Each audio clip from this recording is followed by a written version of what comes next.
Kain tayo for today's food. Ito naman ang aking breakfast. Ako dito ang holiday ham, may egg, ligay fried rice. Ang liging ginamit ko dito ay MQ Kitchen. So, ganyan siya. Yan. May sili din. First bite.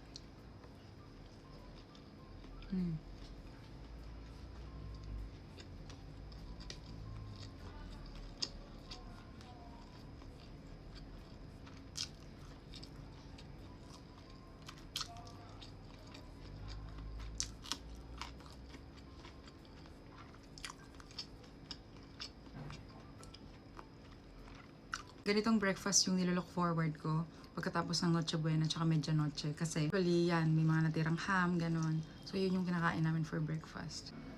Sarap.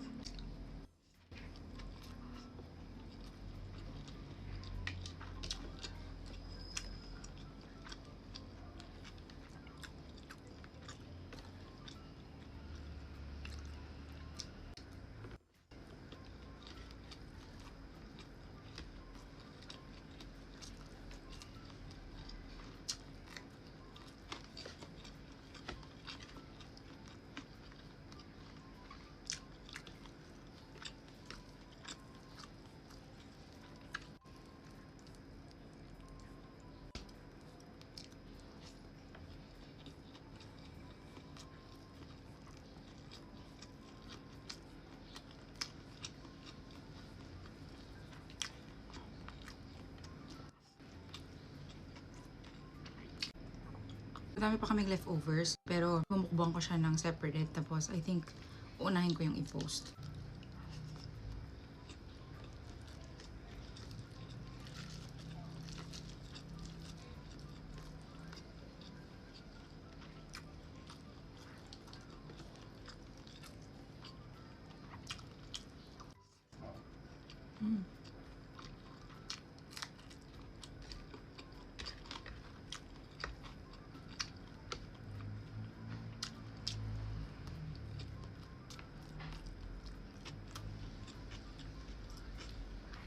By the way, yung aligay fried rice, ang ginawa ko is, ginisa ko yung bawang at sibuyas doon sa pinaglutuan ng ham. Tapos yung aligay na to, hindi na need ng other pampalasa kasi nga, malasa talaga siya. Tapos kahit konti lang ilagay mo, super lalasa talaga yung aligay.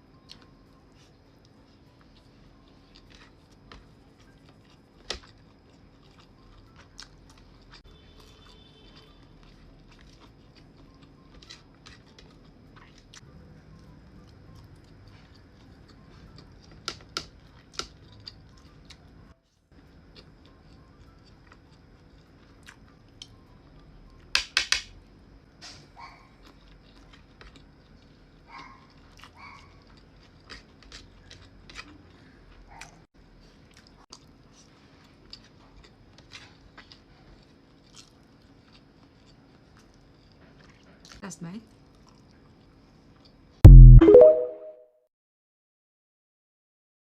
It's already the last Monday of 2025. So for today's Kutum Diary, here's everything I ate for a week. Starting off on a Monday, I went to Ayala to get some last-minute gifts and had dinner here at Mother's Fried Chicken. This gave me so much nostalgia, and their chicken is still as good as I remember. On the next morning, Tuesday, I went to Rib Shack's opening here at Patria de Cebu. I will always love Rib Shack, so thank you Kai for inviting me. Unsa inyong favorite order sa Rib Shack? Pila ka rice inyong mahurot? I ate with my family and met some friends. Hinindot naman ang Patria oy. Sa sige na ko picture-picture, wan ako kabantay ni tugsaw na di akong dress. Nagmukbang siyag tubig. After that, I went to my nanay's and gitagaan ko niya kiat-kiat. Dili kaayo tamis pero carry na. And for dinner, nag-request ako mga manghud og pizza. So I ordered some at Angel's. Also, my first time trying their baked mac. Lami rapod. But my all-time favorite nila is their creamy spinach pizza. Ni-try pod ko lang all meat. And on Christmas Eve, we had dinner at my nanay's. This was our spread. Actually, this year for me was not giving Christmas spirit at all. So nikaon na lang ko. My favorites were definitely the pochero of my nanay and my dad's salt and pepper squid. This is also my first Christmas as Gutom Diaries, and hopefully dili siya last. Also, happy kay ko kay na mango float. Murag kada Pasko ra jud ko makakaog mango float. Big thanks to my dad and my nanay for preparing so much food. Kita sa ko reindeer. For my last bite of the night, had some chicken macaroni salad. Lami man din ni oy. Underrated king macaroni. And on Christmas Day, we had some dinner at my great Lola's house. Thank you also to Sunok Box for sending me this. I really appreciate that they listened to the feedback. And you guys should get this for New Year's kay sulit kaayo. Maotong dinner part 1, nag dinner part 2 pa ko. This was the whole handa handaan. Nag-potluck kami with all of the different families. This is what my round 2 plate looks like. And of course, crispy lechon from Parais. I love you, Parais. Please sponsor me. But I will say, ang lechon karon is too fatty. But giparisan ako og chop suey, so ni-balance out ra siya. Had a lot of good food, and iuli jud kong perting busuga. Pero bisag busog kay pagkadlaw ng lungkab gihapon ko sa kusina. I just looked whatever leftovers were there. Actually, di na ni dapat kanon. Pero ga-crave ko ani, and dili man siya baho. So si future me na ang bahala. Really like my dad's salt and pepper squid. Pero tungod atong mga sushi, nagkalibanga jud ko the next day. And to end my night, some carrot cake from Sans Rival. On Thursday, I went to Tops Grill sa Lapu-Lapu City. The place was really cute. They served Korean food. I really enjoyed the food here. For dinner, had some at Giuseppe's Pizza. Girls dinner out me with my friends. Quite pricey, but the food was really good. We'll post a full video next year. Had some pizzas, pastas, and some eggplant parmigiano. For dessert, we had some tiramisu. I really liked this to the point ako'y gahurot. Nag-exchange gift pud me. They're my friends for almost a decade na. And murag once every 2 years or may mag-abot nga kompleto. So nag-little mini exchange gift from me. After that, we went to Storefront, had some complimentary peanuts, and after Storefront, kinangaon rami sa leftovers na mo sa sakyanan. The pizzas were still hitting. And after quick midnight snack, we went to mic check for some karaoke. Hangol jud kog mic, nangulikta jud kog tig 100 nga score. And on Saturday, me and my friend went to Waterfront to try their merienda buffet. Actually, ni-try mi ani cause my friend had a free voucher. Sakto kayo kay nag-crave kog lugaw. So I had this chicken arroz caldo. If wala may voucher, we would have paid 550 pesos each. And personally, I think it's not worth it. After that, we went to my friend's house, nagplay mi siyang puppies. And for dinner, it's my daddy Lo's birthday. We had a little party here at Well Hotel. Honestly, wako ganahin silang food the first time I ate here, but today was significantly better. Naapoy clown for the kids, and nag-exchange gift na sad ko with my cousins. Wala na mo tuyo but tanan among gifts sa each other. Nagamit na mo ana kay nag-overnight me. So that's it, and I'll see you on my next entry.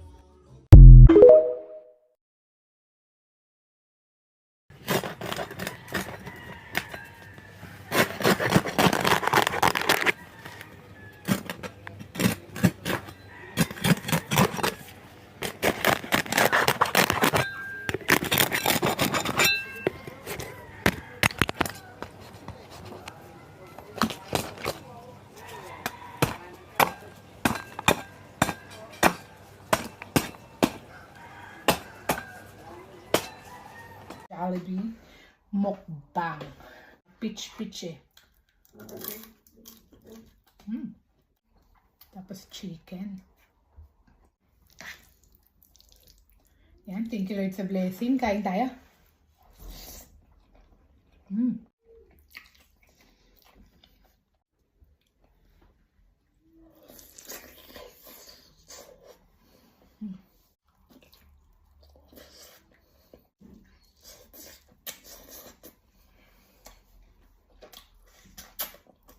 Burger stick.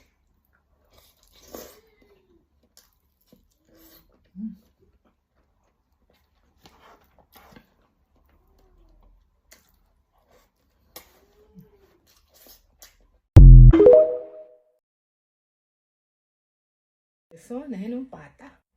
Ayan. Ang sikreto dito, kailangan marami kayong bawang na ilalagay dito. Pwede mga dalawa ganun.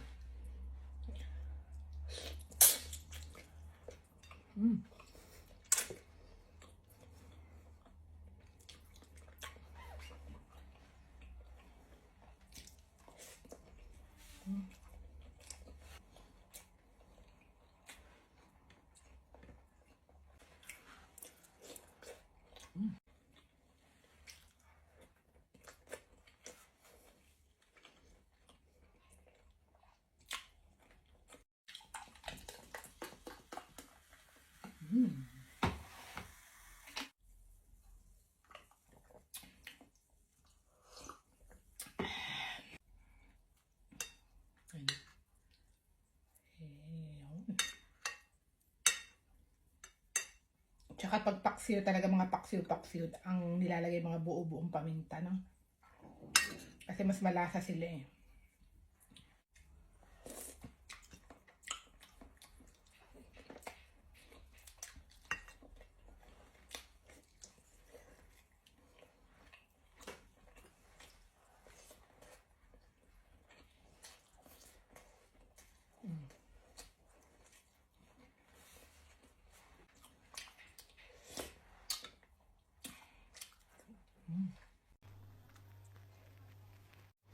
Ayan o, mga ka-friend. Yan, sarap ng sabaw.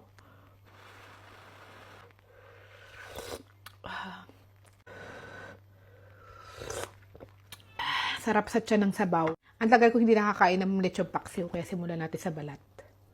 Ayan o.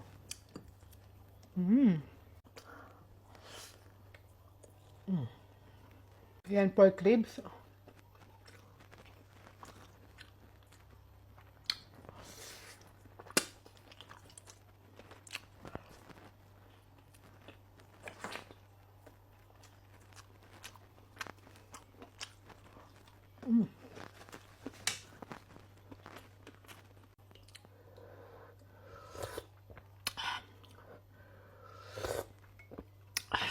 Nangita og barato og pulido nga flavor nga pangputok batok ang pagkaon. Wa nay lain pa diri na sa Unleashed Shack. Maong unsa pa man natong dugayan master ato daing tilawan og tastingan. Ano mga food ang gipang serve diri sa Unleashed Shack?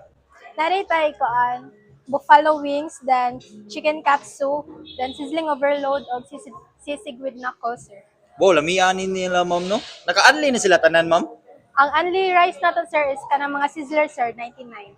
Wow, kanindot. Aside sa unli rice ma'am, unsa pa laing unli ato makuha diri? Only gravy sa tawag, only sabaw, sir. Wow, nduta na ma'am eh. Asa ni nato makita ang Unleashed Shack ma'am? Sa ACT Bulacau o UC Pardo. Ug unsa ta oras sa mga ablay diri sa Unleashed Shack? Open me 10 a.m. to 9 p.m., sir. Sige ma'am, excited na kay ni Dudong Beer nga testingan ning Unleashed Shack. Naapod sila pochero og Paris Overload Master. Nga makuha lang nimo sa ubos nga presyo starting with 99 pesos. Naa na kay 1 cup of rice og anli sabaw ano. Mao di Unleashed Shack Master kay anli high blood ni diri. Pero kita ang mga Pinoy mo kaon og comfort food walay makapugong. What I really like about nilang pochero Master dili sumol kaunon. Igsup-sup nimo siyang unod Master very juicy licious. Sakto kay pag-blend ng mga riscaldo diri. Labi na uwan-uwan nga panahon Master lami kay higop ni sabaw. Labi na gikan ka duty lahos na kadiri. Dili po ni magpaulahi lang sizzling overload pag andam na naglusartan daan sa katong mga high blood. Pero mas ma-high blood mangguro ta Master no kung way kaonon mao nang padayon gihapon. Ila sisig diri Master na pagka-creamy ang flavor. And this is my first time nga mukaon og bone marrow. Imuha din na scrape di ay. Patay akong red blood cells ug white blood cells ani magsumbagay. Na-miss jud ko silang chicken katsu Master ba kay perting dakoa. Dili pod bidli ang ilang gravy diri Master perfect kayo i-blend sa imong chicken katsu. Kung mag-amiga or amigo mo Master nga may kaon go good for two na ni siya. Naapod sila Paris Overload diri Master nga naa nay mami. Nanapoy itlog, chicharon ug baboy. Napoy bulaklak ani. Nakanindot pa jud ani Master anli sabaw. Malingaw jud kag kaon ni Master labi na imong gibot ngan og chili sauce. Naapod sila sisig with knuckles diri Master. Magtanaw pa lang gani ka silang sisig Master magtulo jud imong laway. Dili po ni magpaulahi ang ilang knuckles Master kay crispy kaayo pagka-breading. Sakto pagka deep fry Master ug di jud ka maglisod og inggi. Magpakapaka jud ang imong agi ani. Sa gusto mo kaon diri Master naa sila suki card. Pwede ra nimo ipangayo dito sa cashier para naa kay loyalty card. Basta maabot lang minimum of 199 pesos ang imong order. Kabala ko galaway na mo diha Master ug adtuon na kay mo ay kabala ka ang link tara sa comment section. I have been craving Korean food for the longest time. So for today's Gutom Diary, come with me to try Top's Grill. Nilagpot siya kog Lapu-Lapu City. This is everything I got. And uhaw kaayo, so first up, this very refreshing 1-liter iced tea. I also got their seafood fried rice. This comes with egg and a hot dog. Nothing special about the hot dog. What is special though is this fried rice. This was super savory and I really love nga dako kay og chunks ang iyahang seafood. Wala jud na ginangol. And it comes with my favorite side, some pickled radish. Next up, these honey garlic ribs. Pretty color on the inside. Humok ra siya but not melt into your mouth nga humok. Very good balance of sweet and savory. This was my dad's favorite. Next up, of course, I had to try some Korean dishes. I got this cheese tteokbokki. This definitely had a kick to it, but it's so worth it. This also has fish cake and a lot of mozzarella cheese. I really enjoyed that. I also tried their fried chicken. And cute kay ang garnish, some fresh mint, and naapay kamunggay. This had such a beautiful golden color. Skin was thin and crispy, not too oily, and also quite juicy on the inside. And as you can see, it falls right off the bone. Actually, Korean spicy chicken ni siya, but I asked for the sauce to be on the side para magdip-dip lang ko, and I really liked the sauce. It was spicy but it also had a hint of soy. With the buttery chicken, this worked so well together. I really like that sauce. Naa siya pagkahalang but dili to the point nga sipunon nako. On the other hand, this kimchi though, this was very strong, for sure fermented well, and quite a strong spicy taste nga after na kog eat ani gisipon nako. Now that's some authentic kimchi. I was also pretty curious sa ilang shrimp kay for its price dagko kay siya and presko. I do suggest to eat it peeled, dipped it in some chili soy mayonnaise sauce. Shrimps were grilled beautifully, and ganahan ko ato nga sauce, sundo niya nako sa house. To end my meal, some strawberry shake. This leaned more to the fruity side. Can't taste any artificial flavors, really nice. The place was also cute, and food was worth it. So that's it, and I'll see you on my next entry.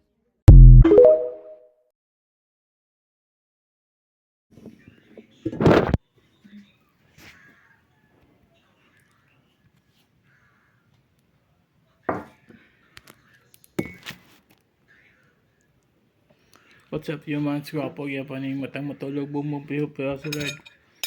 Ulam ko ngayon ng pork and porkumba. Ito porkumba may kasamang mga veggies yan. Apalaya at saka okra. Ito apalaya at saka okra. Let's go.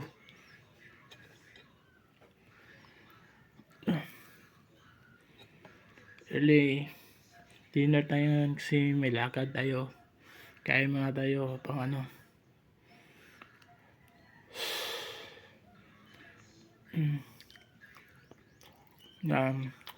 So di na 4:30 na. So early dinner kasi may lakad. Let's go.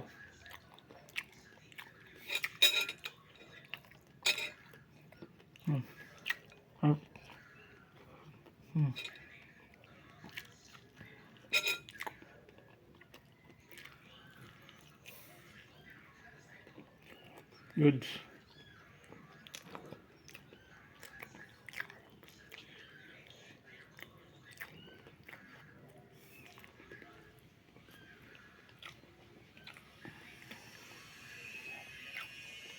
Up.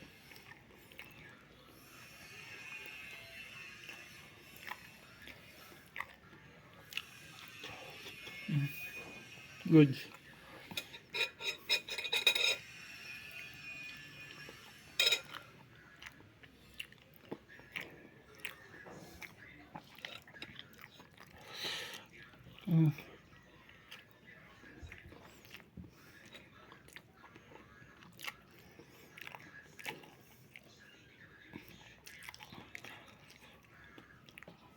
Yummy.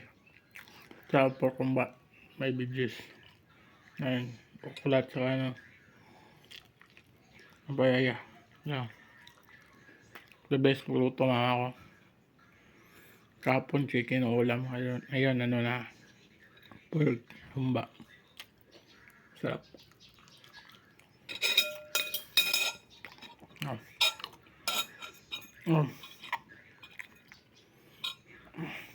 The best.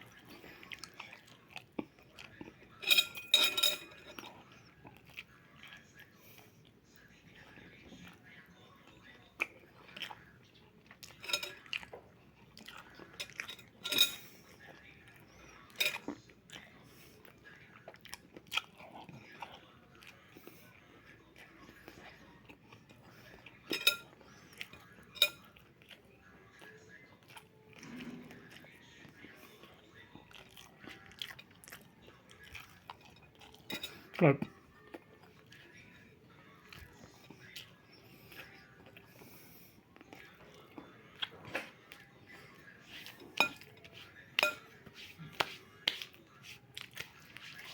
Good.